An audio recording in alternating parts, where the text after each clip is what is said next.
নম্বর 1, তিনটি সংখ্যার গড় আছে। প্রথম সংখ্যাটি দ্বিতীয় সংখ্যার দ্বিগুণ থেকে 10 বেশি। দ্বিতীয় সংখ্যাটি তৃতীয় সংখ্যার 3 গুণের থেকে 10 কম। ছোট সংখ্যাটি কি? এখানে লক্ষ্য করে দেখা যাচ্ছে ছোট সংখ্যাটি তৃতীয়। মনে করি তৃতীয় সমান x, দ্বিতীয় 3 গুণের থেকে 10 কম, 3x মাইনাস 10। প্রথম কি না, দ্বিতীয় সংখ্যা দ্বিগুণ থেকে 10 বেশি, 3x মাইনাস 10 গুণিত 2 যুক্ত 10 সমান 6x মাইনাস 20 প্লাস 10 সমান 6x মাইনাস 10। তৃতীয়টি x, দ্বিতীয়টি 3x মাইনাস 10, তৃতীয়টি 6x মাইনাস 10। তিনটি সংখ্যার গড় 80, সমষ্টি 80 গুণিত 3 সমান 240। তিনটি সংখ্যার যোগফল হচ্ছে 240। তাহলে 6x মাইনাস 10 যুক্ত 3x মাইনাস 10 প্লাস x সমান 240। 6 3 9 1 10, 10x মাইনাস 20 সমান 240, বা 10x সমান 240 প্লাস 20, বা 10x সমান 260, বা x সমান 260 বাই 10। শূন্য শূন্য কাটল, x সমান 10, x সমান 26। তৃতীয় সংখ্যা, তাই ছোট সংখ্যা সমান 26।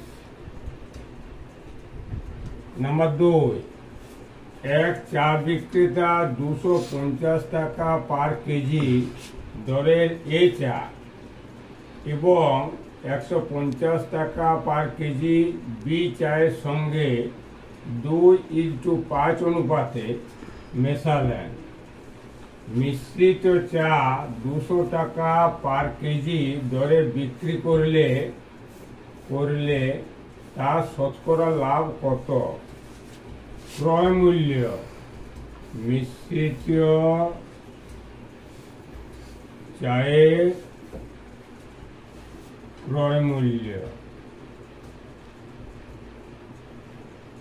এ চা কত না 250 টাকা কেজি, 250 গুণিত পরিমাণ কত না 2 যুক্ত বি চা কত 150 গুণিত পরিমাণ কত না 5 বাই মোট কত না 2 যুক্ত 5 সমান 500 যুক্ত 750 বাই 7 সমান 1250 বাই 7।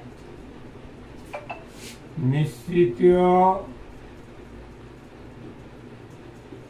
চায়ের বিক্রয় মূল্য কত টাকা করে বিকছে না 200 টাকা। ক্রয় মূল্য হচ্ছে 1250 বাই 7 টাকা, বিক্রয় মূল্য হচ্ছে 200 টাকা। লাভ 200 বিযুক্ত 1250 বাই 7, 1400 বিযুক্ত 1250 সমান 150 বাই 7। শতকরা লাভ নির্ণয় করতে হবে। 1250 বাই 7 টাকায় লাভ কত হয়? 150 বাই 7। 1 টাকায় লাভ 150 বাই 7 গুণিত 7 বাই 1250 100 টাকা।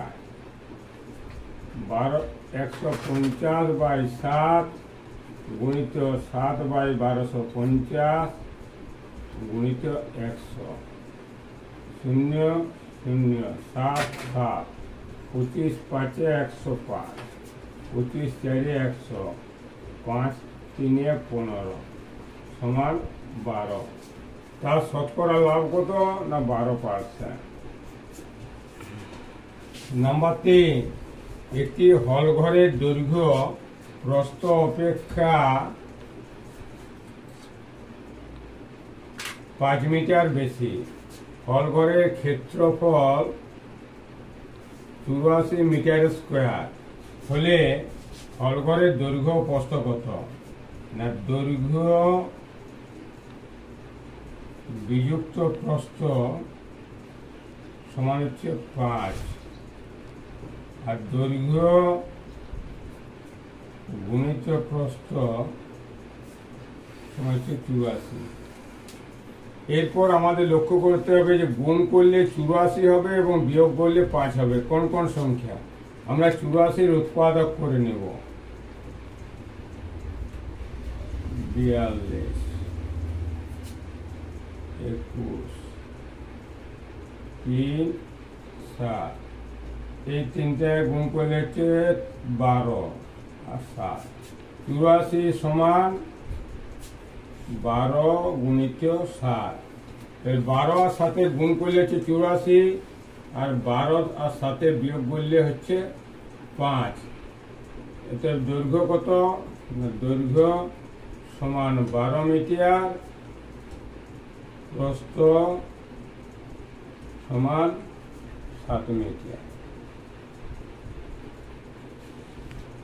নাম্বার 4, একটি রাস্তা 3/10 অংশের দৈর্ঘ্য 45 কিমি হলে ওই রাস্তার 20% এর দৈর্ঘ্য কত?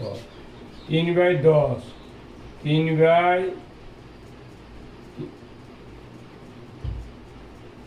3/10 সমান কত না 45।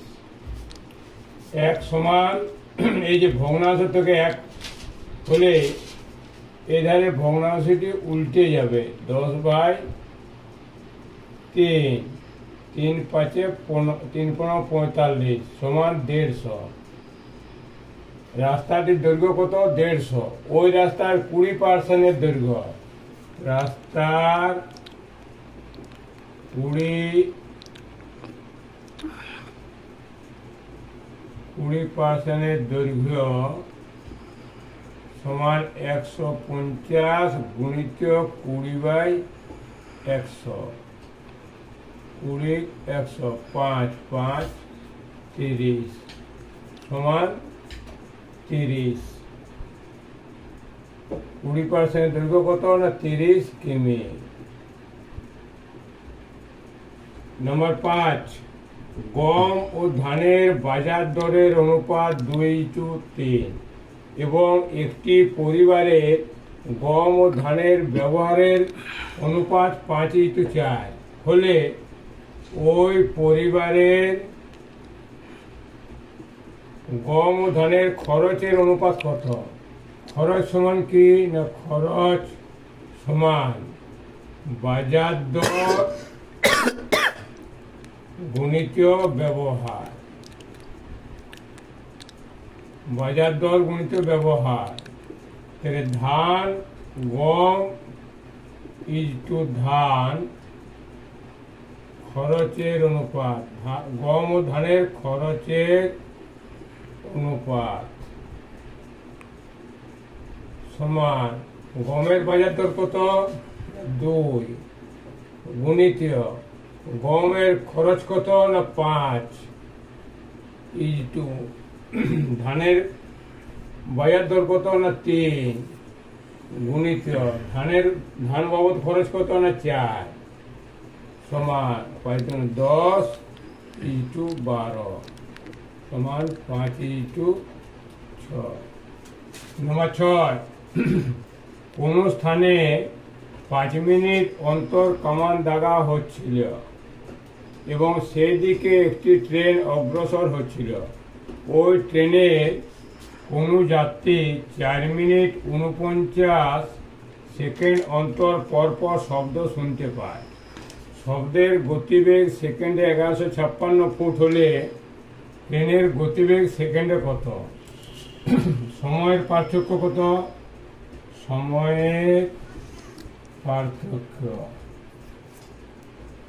5 মিনিট বিযুক্ত 4 মিনিট 49 সেকেন্ড সমান 11 সেকেন্ড। 4 মিনিট 49 সেকেন্ড সমান 4 গুণিত 60 যুক্ত 49 সমান 240 যুক্ত 49 সমান 289 সেকেন্ড। এরপর নিয়ম কি? নিয়ম সময়ের পার্থক্য গুণিত শব্দের গতিবেগ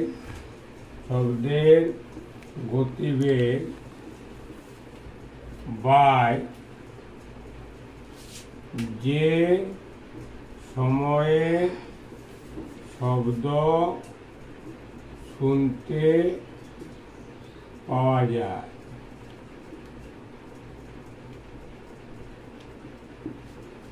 শব্দের পার্থক্য কত আছে? না 11 সেকেন্ড সমান 11 গুণিত শব্দের গতিবেগ কত? না সেকেন্ডে 1156 ফুট গুণিত 1156 বাই কোন সময় শব্দ শুনতে পাওয়া যায়? না 4 মিনিট 49 সেকেন্ড সমান কত সেকেন্ড? না 289 সেকেন্ড গুণিত বাই 289। যেহেতু এটা সেকেন্ডে দেওয়া আছে তার জন্য কিমি বা ফুটে আছে বলে কিমি পার ঘন্টা করতে হবে না। 289-কে 4 দিয়ে গুণ করলে আছে 1156 সমান 44। ট্রেনের গতিবেগ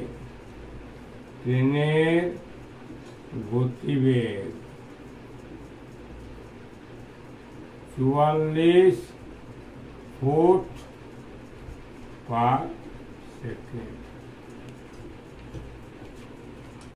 নম্বর 7, একটি ডেটল জলের মিশ্রণে 80% জল আছে।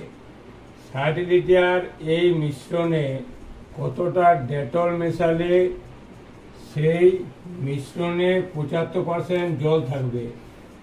মিশ্রিত বস্তু কি হচ্ছে? ডেটল। পরিমাণ কার দেওয়া আছে? জল। তাহলে প্রথমে আমাদের ডেটলের পরিমাণ বের করতে হবে। জল 80, ডেটল 100 বিযুক্ত 80 সমান 20%। পরে জল কত? জল হচ্ছে 75%। ডেটল কত? 100 বিযুক্ত 75 সমান 25%। নিয়ম কি? নিয়ম সমান পরিমাণ গুণিত পার্সেন্টেজ গুলির বিয়োগফল বাই 100 বিযুক্ত বড় পার্সেন্টেজ সমান পরিমাণ কত? না 60 লিটার। 60 গুণিত পার্সেন্টেজ কত? 20%, 25%। 25 বিযুক্ত 20 বাই 100 বিযুক্ত 20 আর 25-এর বড় কোনটি? 25 সমান 60 গুণিত 5 বাই 75। 5 15 75 15 4 60 সমান 4। কতটা ডেটল মেশাতে হবে? উত্তর 4 লিটার ডেটল মেশাতে হবে। নম্বর 8, এ ও বি একটি যৌথ ব্যবসায় অংশীদার। এ 8,000 টাকা 8 মাসের জন্য বিনিয়োগ করে এবং বি বাকি 4 মাসের জন্য কিছু টাকা বিনিয়োগ করে, মানে বি এর মূলধন দেওয়া নেই। বছরের শেষে বি যদি মোট লাভের 20% পায়, তবে বি কত টাকা বিনিয়োগ করেছিল? মনে করি বি x টাকা বিনিয়োগ করেছিল। এ হচ্ছে 8,000 গুণিত কত মাস? 8 বাই বি এর টাকা কত না x গুণিত কত মাস না 4 মাস সমান বি কত পার্সেন্ট পেয়েছে? 20%। বি যদি 20% পায়, এ তাহলে 80% পাবে।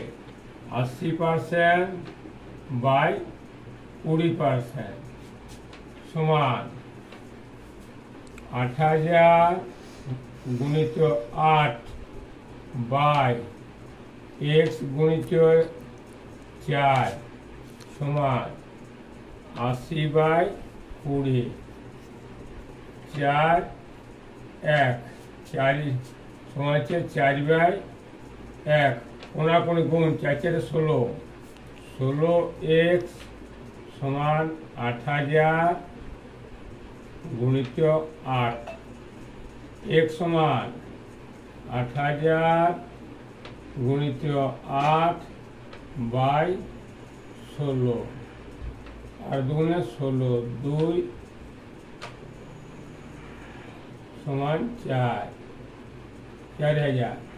বি কত? বি এর মূলধন, বি এর মূলধন সমান 4,000 টাকা।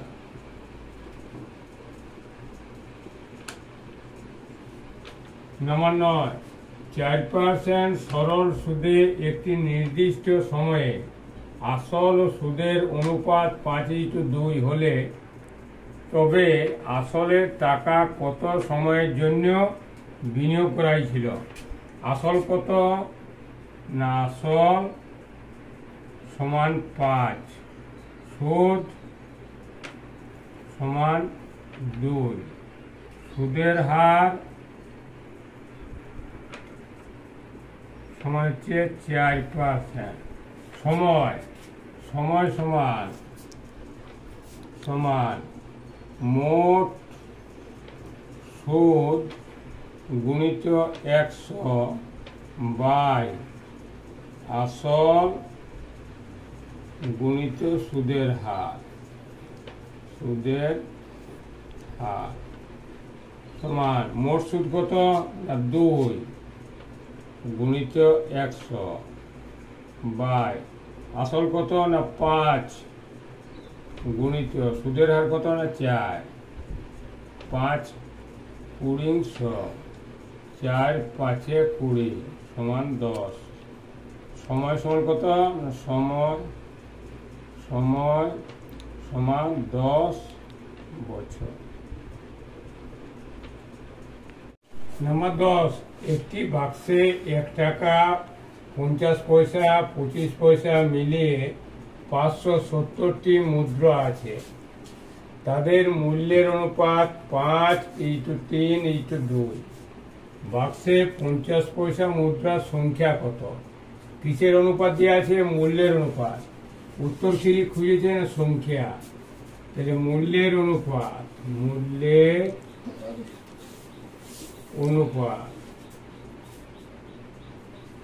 সমান 5:3:2।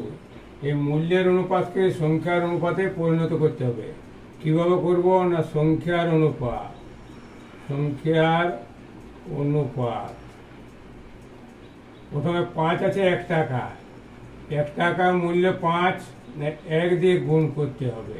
ইন্টু 3 টাকা আছে 50 পয়সা, মানে সংখ্যা কত হবে না যেটা মূল্য আছে তাকে 2 দিয়ে গুণ, 3 গুণিত 2 ইন্টু 25 পয়সা কত আছে না 2 টাকা, তাকে সংখ্যা আনতে গেলে কি করতে হবে না 4 দিয়ে গুণ করতে হবে, 2 গুণিত 4 মানে 1 টাকা থাকলে 1 দিয়ে গুণ, 50 পয়সা থাকলে 2 দিয়ে গুণ, 25 পয়সা থাকলে 4 দিয়ে গুণ, 20 পয়সা থাকলে 5 দিয়ে গুণ, 10 পয়সা থাকলে 10 দিয়ে গুণ, সমান 5 × 6 × 8। কি খুঁজেছে না 50 পয়সা মুদ্রার সংখ্যা কত? 50 পয়সা মানে কত? 6।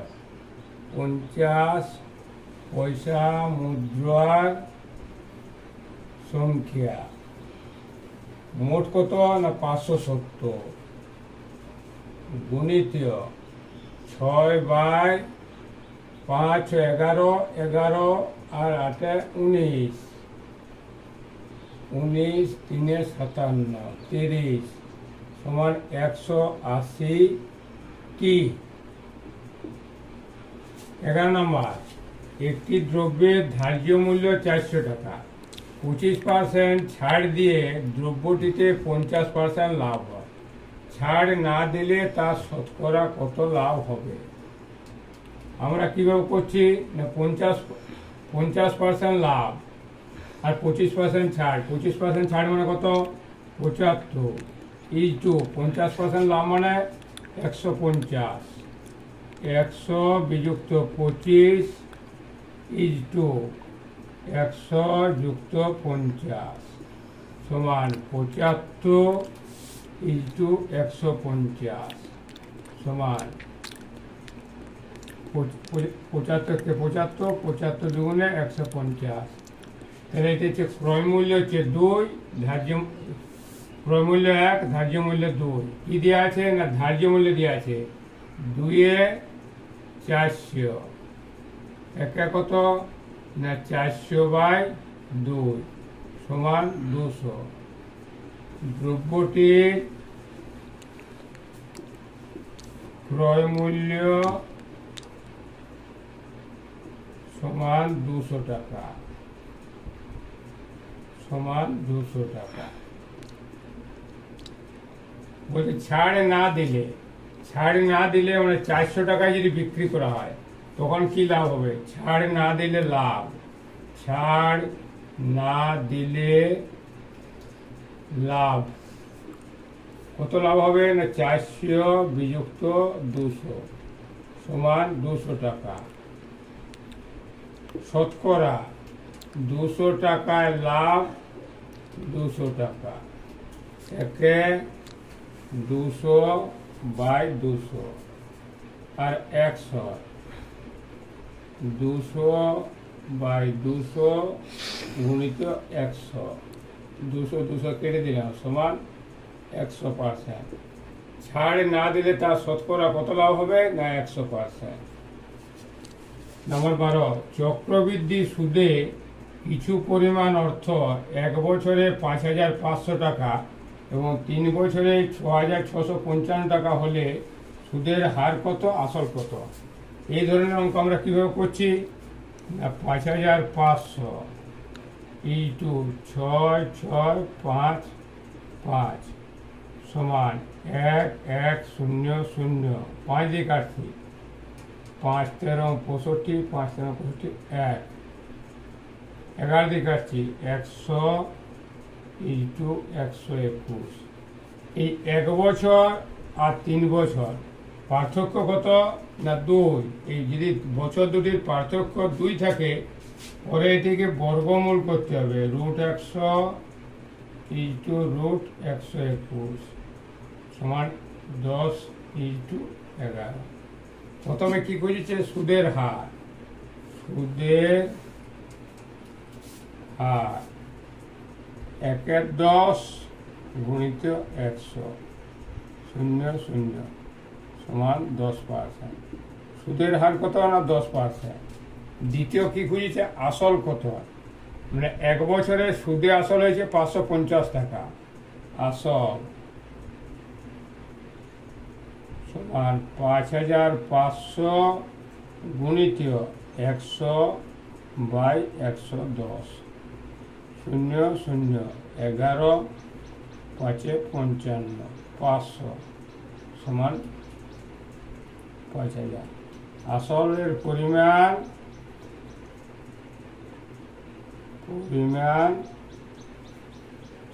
সমান 5,000 টাকা। আর যদি এই 6,655 টাকা ধরে করতাম, তাহলে এই যে 3 বছর আছে, মানে 100/110 দিয়ে 3 বার নিতে হতো, দিয়ে কাটাকাটি করলে সে 5,000 টাকায় উত্তর হবে।